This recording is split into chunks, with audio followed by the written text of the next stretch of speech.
Bismillahirrahmanirrahim. Assalamualaikum warahmatullahi wabarakatuh. Alhamdulillah, alhamdulillah, wassalatu wassalamu ala rasulillah, amma ba'd. Alhamdulillah Bapak Ibu, bagaimana kabarnya hari ini?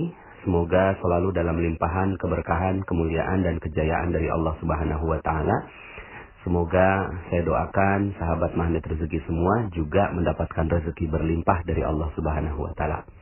Oke, pada kesempatan kali ini saya ingin menyampaikan sebuah materi yang dahsyat ya, dan penting sekali ya. Ketika Anda menjalankan materi ini, maka niscaya rezeki Anda berlimpah ruah Bapak Ibu ya.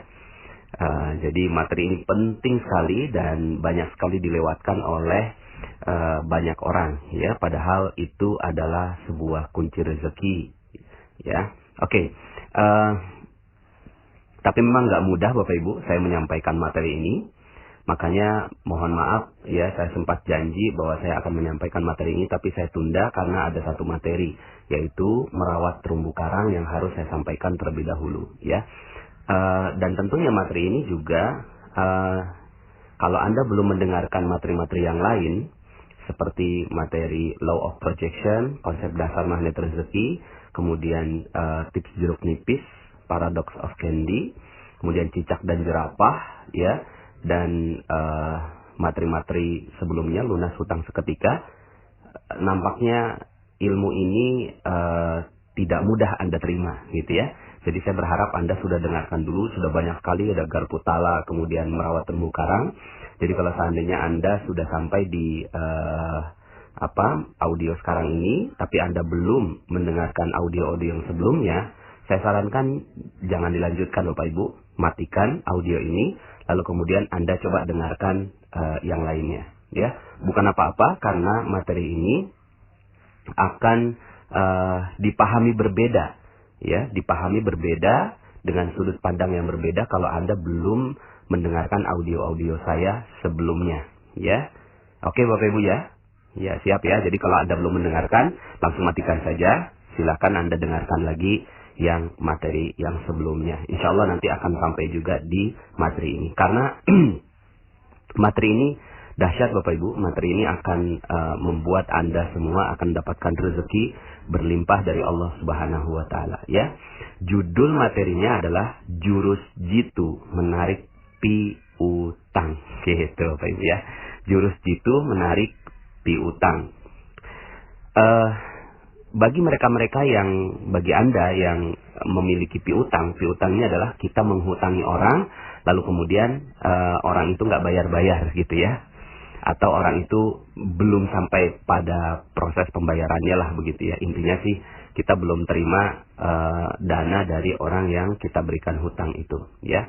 Nah, bagi Anda yang memiliki piutang ya, bagi Anda yang memiliki piutang, saya ucapkan selamat Bapak Ibu ya. Saya ucapkan selamat buat Anda. Kenapa? Karena Anda adalah orang yang luar biasa ya. Anda adalah orang yang luar biasa. Anda adalah orang yang diberikan berkah oleh Allah Subhanahu wa taala. Anda adalah orang yang mulia ya.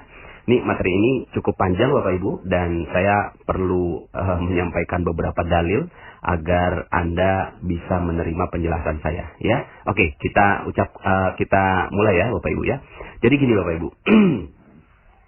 Bagi Anda yang memiliki piutang ya, Anda harus memahami bahwa Anda adalah orang yang mulia ya. Anda adalah orang yang mulia. Karena gini, ada banyak sekali masalah-masalah yang terjadi. Anda punya piutang, tapi Anda tidak bisa mendapatkan manfaat dari piutang Anda gitu ya. Bukannya mendapatkan manfaat, bukannya orang itu bayar pada Anda, malah Anda yang menghancurkan terumbu karang Anda ya. Ingat materi terumbu karang gitu ya. Ketika kita nagih hutangnya, malah yang terjadi adalah hilang persahabatan. Begitu Bapak Ibu ya. Malah hilang persahabatan. Yang tadinya udah benar-benar dia itu sahabat kita, lalu kemudian kita pinjami hutang, lalu kemudian ternyata dia lambat bayarnya, terus kemudian akhirnya ketika kita tagih, dan akhirnya terjadilah proses hilang persahabatan. Dan kalau Anda lihat di materi terumbu karang, yang terjadi adalah kita sedang merusak terumbu karang kita. Padahal sayang sekali Anda adalah seorang yang memiliki kesempatan untuk merawat terumbu karang. Anda adalah orang yang memberikan piutang, sementara sahabat Anda waktu itu berhutang. Maka yang harusnya terjadi adalah ini terjadi proses rezeki yang luar biasa berlimpah. Tapi yang terjadi malah hilang Bapak Ibu ya. Kenapa? Karena hilang persahabatan gitu ya. Kemudian yang masalah yang berikutnya yang terjadi, ternyata yang kita tagih lebih galak daripada kita gitu ya. Lebih galak loh Ibu ya.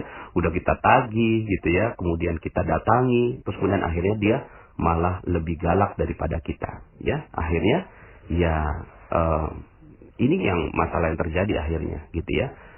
Hilang persahabatan, nggak nyaman dan seterusnya. Kemudian Bapak Ibu, yang terjadi juga, yang sering terjadi itu akhlak dari penghutang itu mengulur-ngulur waktu, mengulur-ngulur buying time lah begitu ya. Kemudian akhirnya kitanya jadi kesel. Nah kesel ini akhirnya kita terjeruk nipis Bapak Ibu ya. Kita terjeruk nipis dengan masalah piutang ini ya. Yang harusnya tubuh kita jangan ditetesi dengan jeruk nipis. Ingat lagi materi jeruk nipis yang saya sampaikan. Sudahlah kita mulia, tapi malah kemuliaan kita dengan memberikan piutang kepada orang lain malah terjeruk nipisi gitu ya. Bahasa saya begitu ya, terjeruk nipisi. Anda tetesi semuanya gitu ya, karena akhlak orang itu mengulur-ngulur, kemudian Anda kesel, Anda bete, Anda jutek gitu ya, Anda nggak mau lagi hubungi dan seterusnya. Akhirnya ya Anda, apalagi ya misalnya nih ketika udah akhlak penghutangnya seperti itu, Anda terjeruk nipis lalu kemudian Anda menggibahinya gitu ya, atau menggosipinya di luar-luar. Jangan lo kasih utang ke dia, sama saya aja belum bayar dan seterusnya gitu ya. Yang terjadi akhirnya rusak terumbu karangnya Bapak Ibu ya.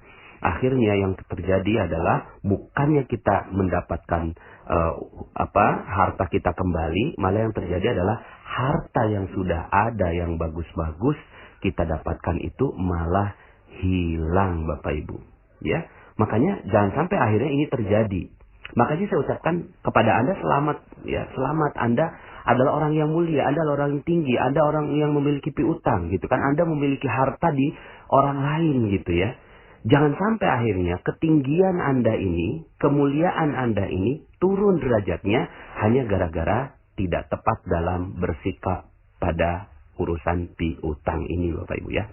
Maka Bapak Ibu ya, saya akan sampaikan beberapa kemuliaan-kemuliaan bagi Anda ya. Dalam sebuah hadis ya, Rasulullah SAW itu menyebutkan bahwa orang yang memberikan pinjaman ya, orang yang memberikan pinjaman itu lebih mulia Bapak Ibu ya, daripada orang yang bersedekah. Gitu Bapak Ibu ya. Kok bisa ya? Jadi memberi hutang itu lebih mulia daripada orang yang bersedekah. Kenapa ya? Kenapanya? Ya mungkin kita bisa ambil logika ya. Misalnya kalau kita berikan sedekah kepada orang lain ya, maka yang terjadi adalah instan begitu aja. Ketika kita berikan kepada orang lain terus kemudian kita sedekah, selesai, nggak ada urusan lagi setelah itu ya. Kemudian orang yang diberikan sedekah hilang tanggung jawabnya ya, hilang ya tanggung jawabnya. Sementara kalau kita berikan pinjaman, orang akan bertanggung jawab gitu. Jadi kita latih orang untuk bertanggung jawab. Misalnya ada orang yang datang pada kita, saya lagi kesusahan, kemudian tolong dong saya diberikan uang gitu kan. Jauh lebih baik, jauh lebih mulia ketika Anda katakan, maaf nih saya kayaknya nggak bisa kasihin uang, tapi gitu kan, saya bisa kasihin pinjaman, mau nggak kamu gitu. Nah, proses ini lebih mulia daripada proses memberikan sedekahnya. Gitu ya, kalau Anda berikan pinjaman, akhirnya jauh lebih mulia. Perkara nanti dia nggak bayar, itu nanti kita akan bahas gitu ya. Yang jelas proses memberikan pinjaman itu lebih mulia daripada hanya memberikan sedekah, karena terjadi tanggung jawab di situ. Kemudian yang kedua Bapak Ibu, ketika kita berikan kepada orang yang tadi membutuhkan, ketika kita kasih sedekah, maka bisa jadi yang memberi sedekah itu merasa mulia. Akhirnya muncul ujub, ria, sombong, takabur, sum'ah. Ada fitnahnya ke arah sana. Tapi kalau seandainya Anda memberikan pinjaman, gitu ya, maaf ini kan kita pinjaman gitu, Anda bisa terhindar dari sikap seperti itu, ya, dari fitnah hati yang membuat Anda akhirnya merasa lebih mulia dan orang yang ada di depan Anda lebih hina, atau orang yang meminjam itu merasa dirinya hina gitu ya. Tapi kalau pinjam, maaf ya, ini saya nggak kasihin sedekah, tapi kita pinjam nih gitu ya. Saya kasihin pinjaman ke kamu. Akhirnya yang terjadi adalah itu sama rata loh Ibu, sederajat gitu. Ya, maka kalau Anda ingat materi terumbu karang, yang kita lakukan adalah kita membahagiakan sekaligus memuliakan. Kalau sedekah saja itu hanya bahagia. Orang iya bahagia dengan diberikan sedekah, tapi belum tentu mulia. Tapi kalau dalam pemberian pinjaman, yang terjadi adalah dia tetap mulia dan dia tetap bahagia. Begitu Bapak Ibu. Pada saat pemberiannya ya, nggak tahu nanti pada saat bayar, nanti kita akan bahas gitu ya. Yang jelas pada saat proses pinjamannya itu ya sangat mulia. Makanya Rasulullah SAW ya itu bersabda, dan ini hadisnya riwayat Ibnu Majah dan Baihaqi. Saya belum teliti derajatnya, tapi cukup baik untuk kita ambilkan sebagai satu dalil. Pada malam aku diisrokan ya, atau dimi'rajkan, aku melihat tulisan di atas pintu surga. Ya, tulisannya apa? Pahala sedekah ialah 10 kali ganda, dan pahala memberi hutang ialah 18 kali ganda. Begitu Bapak Ibu ya. Jadi ternyata kita kasihin sedekah itu cuma 10 kali. Ya udah bagus ya, 10 kali juga udah bagus. Tapi ketika kita memberikan pinjaman, memberikan hutang kepada orang lain, itu 18 kali ganda. Kemudian aku bertanya kepada Jibril, kenapa memberi hutang lebih banyak pahalanya daripada sedekah? Jawabnya Jibril, karena orang yang meminta sedekah dalam keadaan meminta, sedangkan dia mempunyai harta. Sedangkan orang yang meminta pinjaman tidak akan meminta pinjaman kecuali karena suatu keperluan. Begitu Bapak Ibu. Maka dengan hadis ini kita bisa pahami bahwa memberikan pinjaman jauh lebih mulia daripada memberikan sedekah.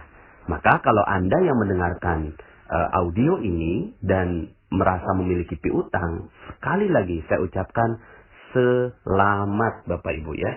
Selamat karena Anda adalah orang yang gitu ya mulia di sisi Allah Subhanahu wa taala ya. Jadi ini yang pertama, bahwa pahala sedekah itu lebih mulia, pahala pinjaman itu lebih mulia daripada pahala sedekah. Yang kedua Bapak Ibu ya. Yang kedua, dalam sebuah hadis disebutkan, barang siapa yang melepaskan saudaranya dari kesusahan di dunia, niscaya Allah akan melepaskannya dari kesusahan di akhirat. Gitu Ibu ya. Jadi subhanallah, ketika Anda melepaskan kesusahan seseorang gitu. Kalau ini hadis riwayat Muslim nomor 2699. Barang siapa yang meringankan sebuah kesusahan atau kesedihan seorang mukmin di dunia, Allah akan meringankan kesusahannya pada hari kiamat. Barang siapa memudahkan urusan seseorang yang dalam keadaan sulit, Allah akan memberinya kemudahan di dunia dan akhirat. Begitu Bapak Ibu ya. Akhirnya Anda yang memiliki piutang sekarang adalah seorang yang sudah pernah waktu itu memberikan kebebasan, ya, kemelaratan, kesusahan, kesedihan bagi seorang hamba, ya, hamba Allah. Maka Allah akan berjanji, Anda akan juga dibebaskan semuanya di akhirat. Begitu. Maka dengan posisi ketinggian yang seperti ini, kemuliaan yang seperti ini, jangan sampai akhirnya posisi mulia itu jadi turun derajatnya. Karena sikap kita yang tidak pandai dalam mengelola sikap dalam berpiutang. Ya. Nah, sikapnya apa saja Bapak Ibu ya? Yang pertama, ya jadi tadi itu kemuliaannya ada dua gitu ya. Bahwa memberi pinjaman lebih mulia daripada bersedekah, dan orang yang melepaskan beban seorang di dunia akan diselamatkan di akhirat gitu ya. Jadi Anda mulia sekali. Maka jaga kemuliaan ini. Gimana cara menjaganya? Pertama, ya, ikhlas dan ridha terhadap apa yang kita lakukan ini. Dan apa yang pernah Anda lakukan waktu itu, mungkin, aduh Pak Nas, kan ada beberapa ya yang konsultasi ke saya, Pak Nas gimana ya caranya untuk nagih utang gitu ya, kok sampai sekarang saya belum bisa nagih ke dia gitu ya, terus ketika nagih kok dia marah-marah dan seterusnya. Bapak Ibu, proses ikhlas dan ridho itu diberikan pada saat awal, gitu. Pada saat awal tuh kita ikhlas dan ridho.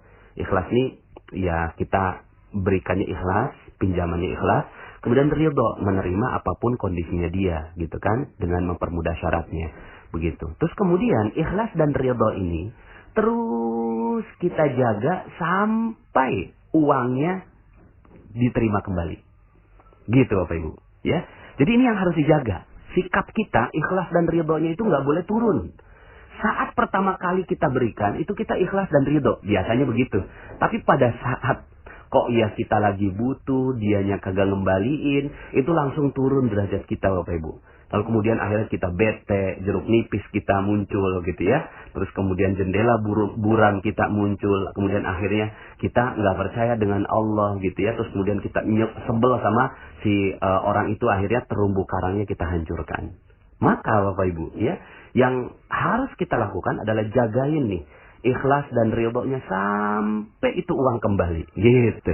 Kalau Anda berhasil menjaga keikhlasan dan keridhaan ini, maka insya Allah rezeki Anda akan terbuka Bapak Ibu.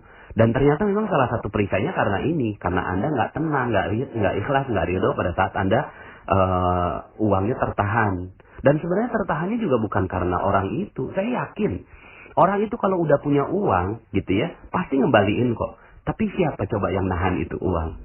Gitu ya. Siapa yang nahan tuh orang akhirnya nggak dapetin rezeki? Karena Allah juga. Allah yang nahan rezekinya. Nggak mungkin gitu ya. Kalau Allah mau kasih rezeki mah gampang aja. Kalau Allah mau kasih hidayah pada dia, gitu ya, kamu tuh rezekinya nggak terbuka karena kamu punya utang sama si fulan. Lalu kemudian dia bersegera memberikan hutangnya pada kita, hartanya pada kita, begitu Bapak Ibu. Maka Bapak Ibu, ya, ini yang harus Anda lakukan, yang harus kita lakukan. Ya, saya juga latihan ketika saya punya piutang, ya udah ikhlas dan ridho sampai ujungnya, gitu ya. Karena begini, mungkin pada saat kita berikan hutang kepada orang lain, sekarang mungkin kita sedang punya Bapak Ibu. Pas kita lagi punya, dan itu juga bukan milik kita juga toh, itu juga milik Allah kan. Ya, pada saat kita berikan kepada dia, nih saya kasih ke kamu ya, gitu ya. Saya kasih ke kamu, gitu. Pada saat itu mungkin kita lagi punya, dan dia lagi nggak punya, Bapak Ibu. Tapi satu saat bisa nggak keadaannya berbalik? Bisa, Bapak Ibu. Pada saat kita yang lagi butuh dan dia yang lagi punya. Maka, sudah. Ikhlas dan ridho terus sampai akhir. Karena Anda ingin menjaga, gitu kan, posisi mulia Anda di sisi Allah, ya, dan ingin membantu kondisi, kesulitan saudara Anda, maka ya sudah, bismillah, ikhlas dan ridho tentang itu sampai uangnya kembali, gitu ya.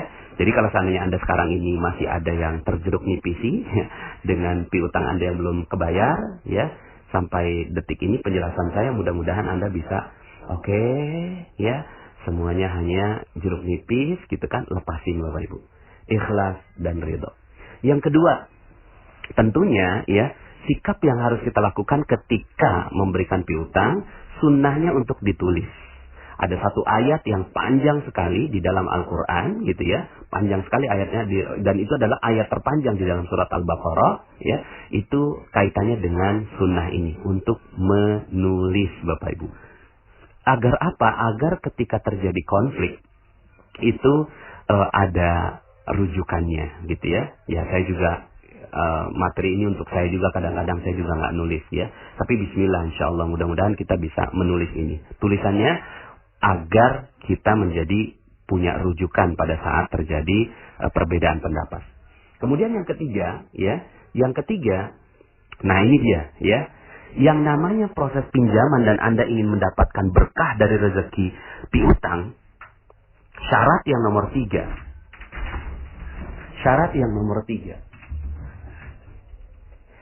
adalah piutang tidak boleh dikenakan tambahan. Gitu Bapak Ibu. Tidak boleh dikenakan tambahan. Ketika Anda mengenakan tambahan, maka proses keberkahan dari piutang itu langsung hilang. Ya, langsung hilang. Jadi, ya, kalau Anda mau kasihin pinjem ke orang, itu nggak boleh ada tambahannya Bapak Ibu. Ya, nggak boleh ada tambahannya. Tapi kan ada inflasi. Wah, itu mah inflasi buatan-buatan lah. Itu mah inflasi kan cuma 6% toh, tapi kemuliaan dari Allah bisa 18 kali lipat tadi, gitu ya.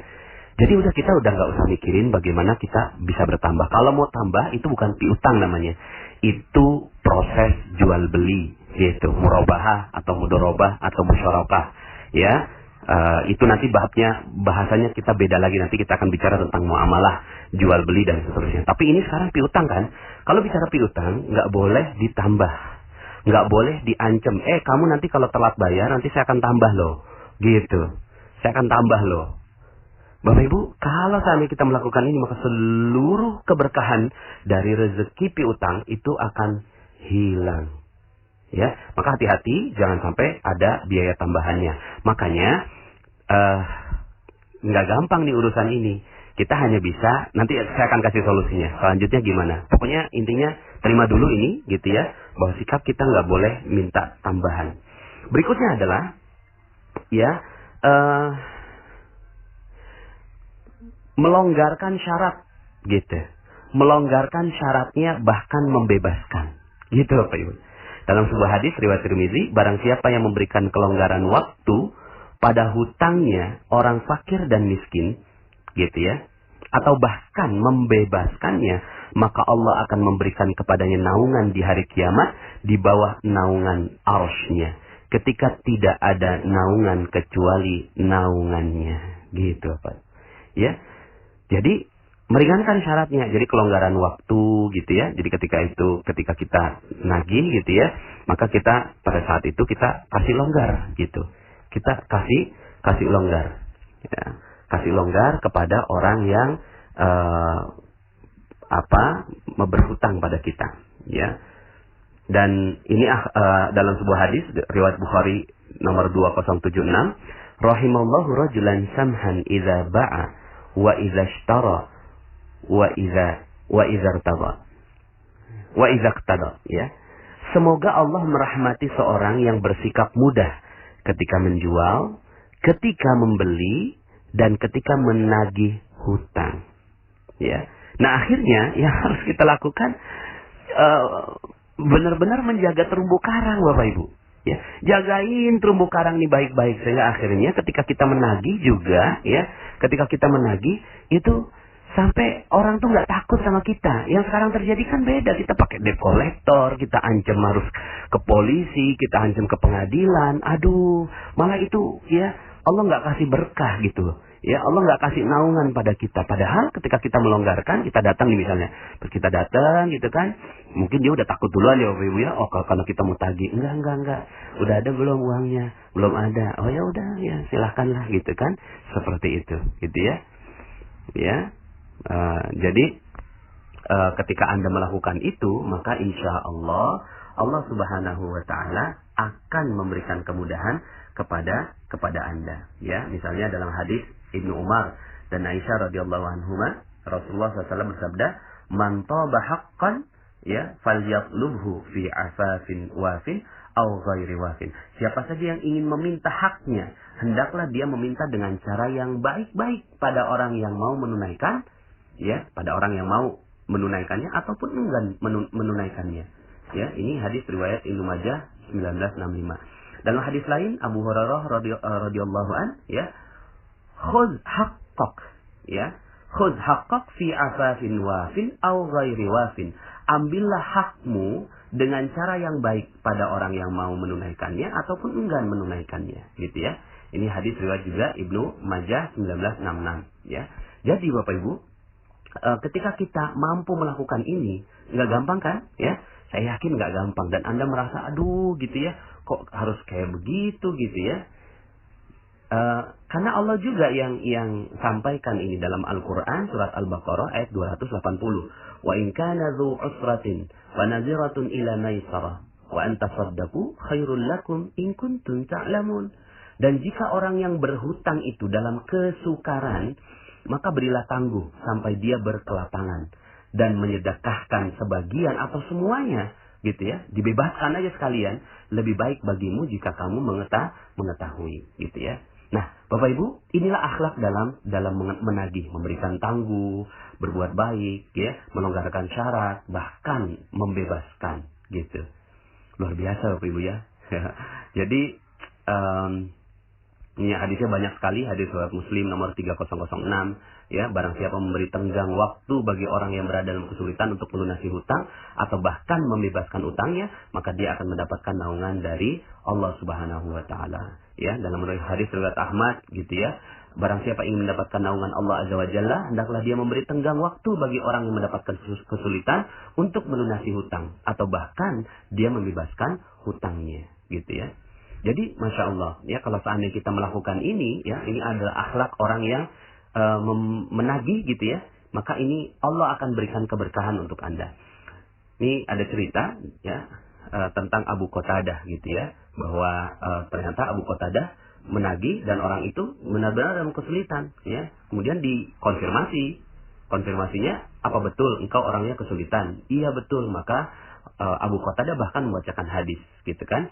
Barang siapa memberi keringanan pada orang yang berhutang padanya atau bahkan membebaskan utangnya, maka dia akan mendapatkan naungan arsy di hari kiamat gitu ya. Nah, Bapak Ibu, maka ya tentunya kalau nanti kita bahas tentang yang hutang ya, tentang ini hadis-hadis untuk orang yang punya piutang gitu ya.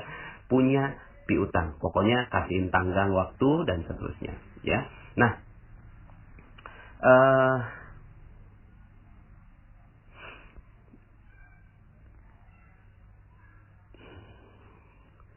jadi Bapak Ibu,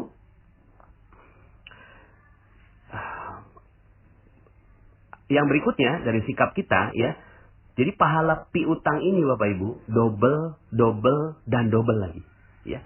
Jadi kalau Anda mau dapetin keberkahan dari piutang Anda bisa kok gitu ya.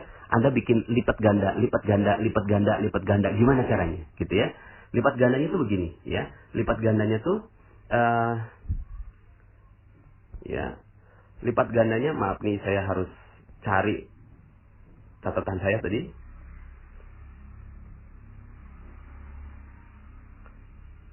Nah ini dia ya. Dari Sulaiman bin Buraidah gitu ya. Barang siapa memberi tenggang waktu pada orang yang berada dalam kesulitan gitu ya. Jadi dia memberi tenggang waktu pada orang yang berada dalam kesulitan, yaitu hutangnya, maka setiap hari sebelum batas waktu pelunasan, dia akan dinilai bersedekah senilai pinjamannya itu. Jadi misalnya gini, Anda pinjemin orang 5 juta, ya, lalu kemudian batas waktunya 3 bulan. Selama 3 bulan itu, maka Anda dapetin bersedekah 5 juta, 5 juta, 5 juta, 5 juta, dihitung di sisi Allah sampai 3 bulan. Dahsyat Bapak Ibu ya. Jadi Anda kalau mau dapetin berkahnya dari piutang Anda, ini caranya, gitu ya. Jika utangnya belum dilunasi, gitu ya, lalu dia masih memberikan tenggang waktu setelah jatuh tempo, maka setiap harinya akan dinilai telah bersedekah 2 kali lipat dari nilai piutangnya. Gitu Bapak Ibu. Jadi misalnya 3 bulan, ya, itu dapat tuh 5 juta, 5 juta, 5 juta, 5 juta selama 3 bulan. Itu dapat pahalanya senilai itu di sisi Allah. Lalu kemudian setelah 3 bulan, kita datang nih, maaf, ini kan udah batas waktu, bisa nggak?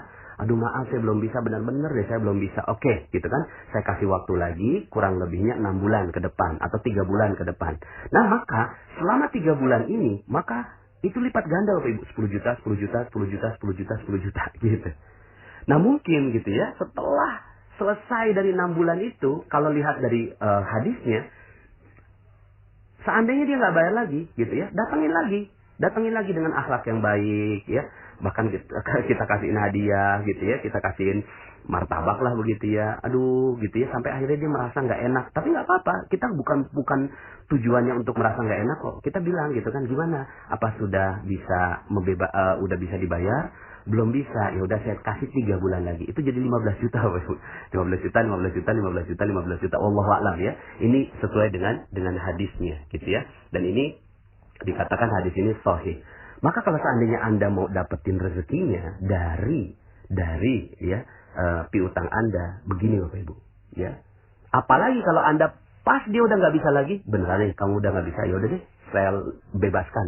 Ketika dibebaskan, maka langsung harus berguncang dan mencatat Anda adalah orang yang pantas untuk mendapatkan naungan dari sisi Allah Subhanahu wa taala. Nah, selama ini gitu ya, gimana cara kita dalam menagih piutang? ya. Selama ini yang kita lakukan adalah merendahkan orang yang berhutang pada kita. Kita rendahkan dia, kita hina dia, kita omongin di depan orang lain dan seterusnya. Malah yang terjadi adalah kerusakan buat diri kita sendiri, ya. Nah, Bapak Ibu, itulah kira-kira sikap-sikap yang harus ditunjukkan, dan kalau Anda melakukan itu, maka insya Allah sebentar lagi rezeki Anda itu akan berlipat ganda. Ya udahlah, gini aja ya. Pada saat itu kita udah nggak usah nagih kepada orang itu, gitu ya. Ke orang itu tuh cuma bermuamalah aja, gitu. Tapi kita nagihnya kepada Allah. Ya Allah, saya dengar hadis seperti ini, saya dengar ayat seperti ini, maka ya perkenankan aku memintanya kepada Engkau. Kalau udah kayak gitu, Masya Allah. Nah, selanjutnya Bapak Ibu, sikap yang harus kita tunjukkan berikutnya. Kan ini udah terjadi nih, ya, udah terjadi piutangnya. Ya udahlah, begitulah akhlak Anda dalam menagih piutang. Nah, sekarang gimana berikutnya? Berikutnya, prinsip untuk berikutnya kalau Anda mau berikan pinjaman kepada orang lain. Satu, teliti dengan orang yang mau berhutang. Orang yang mau berhutang sama kita teliti betul, dan jangan sampai akhirnya berikan kepada orang yang tidak tepat, ya. Mungkin saudara Anda, kerabat Anda, adik Anda, kakak Anda, gitu ya, paman Anda, ya orang-orang yang terdekat di sisi Anda, bahkan tetangga Anda mungkin juga lagi perlu pinjaman Anda. Oke, tapi teliti Bapak Ibu. Telitinya apakah orangnya memang kecenderungannya mau menunda-nunda atau tidak, gitu kan? Dan tujuan kita bukan nanti dia bayar nggak ya, bukan. Tapi nanti saya bakal baik nggak ya akhlaknya sama dia. Jangan sampai akhirnya ketika saya pinjemin, maka saya turun. Terumbu karang saya hancur gara-gara saya pinjemin uang ke dia. Jadi yang diperhatikan terumbu karang Bapak Ibu ya. Bukan uangnya. Terumbu karangnya yang Anda perhatikan. Jangan sampai akhirnya terumbu karang Anda akan hilang, hancur gara-gara minjemin uang ke dia. Gitu ya. Yang pertama. Yang kedua. Kalau Anda udah keluarin uang dalam hal urusan utang, anggap uang itu udah nggak ada Bapak Ibu. Jadi uang itu ada yang ada dipegang. Uang itu yang ada di tangan. Tapi kalau udah nggak ada di tangan, jangan anggap itu uang Anda. Ya. Termasuk misalnya ketika kita pinjemin uang ke orang, 5 juta kita kasih ke orang lain. Maka jangan anggap bahwa Anda masih punya uang di situ. Seandainya balik tuh 5 juta, itu udah hadiah gitu loh. Ya, emang alhamdulillah Allah masih kasihin uang itu 5 juta ke kita. Tapi kalau udah kasihin ke orang lain gitu, itu udah bukan di tangan Anda lagi Bapak Ibu. Udah, lepasin aja dan minta sama Allah, ya Allah, saya tiap hari minta 5 juta sampai waktu dia mengembalikannya. Nggak bisa gitu kan? Aduh, nggak bisa. Anda bilangnya begini, yes, alhamdulillah dilipat gandakan jadi 2 kali lipat begitu ya. Ya.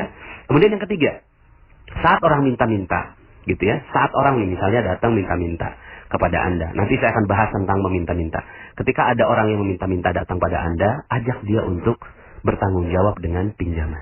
Gitu ya. Bisa seperti itu. Kemudian yang keempat, kalau Anda nggak sanggup minjemin, kalau Anda nggak sanggup nih, dia minjam, berharap dan segala macam, tapi Anda nggak sanggup nih, aduh kayaknya saya nggak sanggupnya bukan uangnya, nggak sanggupnya bukan karena dia nggak mungkin ngembaliin, tapi karena nggak sanggupnya tuh jangan-jangan nanti kalau saya pinjemin, saya akan rusak terumbu karang saya, gitu ya, rusak terumbu karang saya. Maka baiknya ke lembaga, ya, ke Baitul Malka atau Baitul Tamwil gitu kan, seperti itu ya. Jadi mendingan ke lembaga. Ya mudah-mudahan lembaga kita di Indonesia ini akan baik dengan ilmu magnet rezeki ini ya.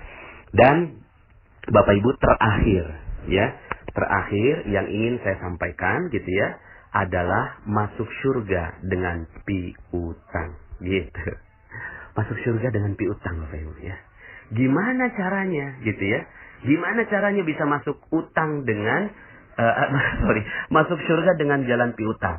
Yang pertama adalah ampunan Allah dulu. Ya, dalam sebuah hadis Abu Hurairah radhiyallahu an, Nabi SAW bersabda, dulu ada seorang pedagang. Dia biasa memberikan pinjaman kepada orang-orang, gitu ya. Jadi pedagang biasa kasih pinjaman. Ketika melihat ada orang yang kesulitan, dia berkata pada budaknya, maafkanlah dia. Artinya bebaskan utangnya.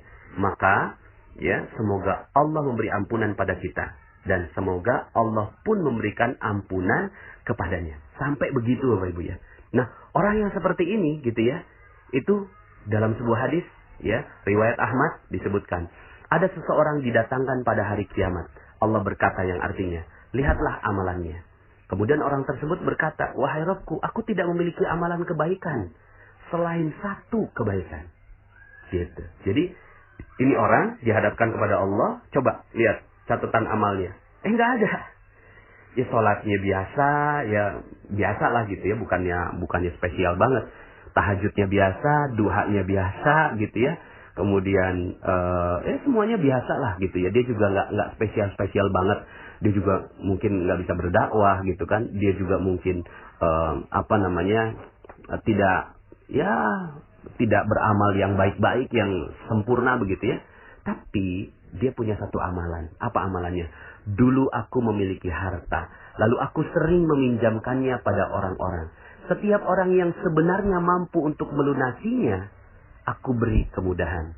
Begitu pula setiap orang yang berada dalam kesulitan, aku selalu memberi tenggang waktu sampai dia mampu melunasinya. Lantas Allah pun berkata, ya, aku lebih berhak memberi kemudahan. Orang ini pun akhirnya diampuni. Masya Allah. Maka Bapak Ibu, yuk sama-sama kita masuk surga. Ini hadisnya riwayat Ahmad. Syekh Syuaib Al-Arnaud mengatakan bahwa hadis ini sahih. Ya. Nah, ada lagi hadis dari Huzaifah, beberapa malaikat menjumpai ruh orang sebelum kalian untuk mencabut nyawanya. Kemudian mereka mengatakan, apakah kamu memiliki sedikit dari amal kebajikan? Kemudian dia mengatakan, dulu aku pernah memerintahkan pada budakku untuk memberikan tenggang waktu dan membebaskan utang bagi orang yang berada dalam kemudahan untuk melunasinya. Lantas Allah pun memberi ampunan kepadanya. Hadis riwayat Bukhari nomor 2077. Ya, jadi Bapak Ibu, sekali lagi saya ucapkan selamat bagi Anda yang punya piutang. Karena Anda adalah orang yang mulia dan jaga kemuliaan Anda itu sampai akhirat. Karena Allah Subhanahu wa Ta'ala senang dengan Anda. Senang dan bahagia dengan Anda. Karena Anda telah pernah memberikan keringanan kepada orang lain. Dan tetaplah begitu. Berikanlah keringanan kepada orang lain. Maka insya Allah, Allah Subhanahu wa Ta'ala akan meringankan Anda di dunia maupun di akhirat. Pengalaman banyak sekali teman-teman saya gitu ya, yang mereka akhirnya punya piutang, ya udah deh gitu kan, ya mau ditagih gimana gitu ya, orangnya juga nggak mau bayar gitu ya, orangnya juga punya akhlak yang nggak bagus, ditagih malah nggak enak gitu. Awalnya dia bertahan gitu Bapak Ibu, ya nagih dengan keras, nagih dengan kuat. Tapi kemudian setelah mengerti ilmu jurus jitu menarik piutang ini, akhirnya dia lepasin Bapak Ibu. Karena memang itu adalah belenggu juga. Ya, itu jeruk nipis, terumbu karangnya hancur gitu kan, jendelanya buram. Lepasin. Tas. Pas dilepas Bapak Ibu, Allah benar-benar kasih rezeki buat dia. Diberikan rezeki dari arah yang tidak disangka-sangka. Maka saya akan tunggu testimoni Anda ya. Saya akan tunggu testimoni tentang jurus jitu menarik piutang. Karena ternyata Allah sudah jamin bahwa Allah yang akan bayarin semua piutang-piutang Anda. Bukan manusia. Ya, manusia mah lemah. Manusia mah nggak bisa apa-apa. Manusia mah ya terbatas. Tapi Allah maha tidak terbatas. Maka mintalah sama Allah. Ya Allah, saya telah dengarkan ilmu ini. Maka aku lepaskan seluruhnya beban dalam hatiku. Nagih mah nagih aja. Nagih mah datang gitu loh. Ya, nagih datang tapi baik-baik. Kasihin hadiah buat orang yang pernah berhutang pada Anda. Lalu kemudian Bapak Ibu, setelah itu Anda akan rasakan nikmat yang luar biasa berada di dalam diri Anda. Oke, sampai jumpa dalam audio-audio berikutnya. Saya Nasrullah. Assalamualaikum warahmatullahi wabarakatuh.